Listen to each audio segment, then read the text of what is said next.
Hello po, magandang araw. For today's video, samahan niyo po ako na mag-ready para sa pasukan. Wala po ako ngayon sa farm. Nandito po ako sa aming tindahan. Abay libo-libo pong notebook ang aming kinuberan. Shoutout po sa JJ Motor Shop na taon-taon ay namimigay sa mga katutubong mangyan. Pero bakit po ba ito kailangan kuberan? Sabi po sa akin ni tatay, para hindi daw po ito madumihan. So alam mo na.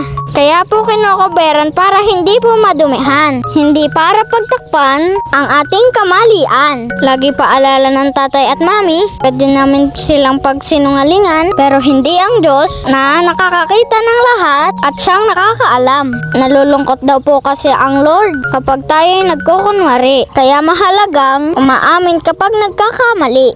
Tara, tingnan po natin ang lola inay. Inay!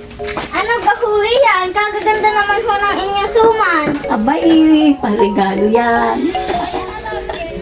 Aba, regalo daw yan. Ako po ang inyong bunsong ka-fated na nagsasabing, "Huwag gayon," sabi sa iyo. Palaging magsasabi ng totoo para magtiwala ang ibang tao sa iyo. See you in my next vlog.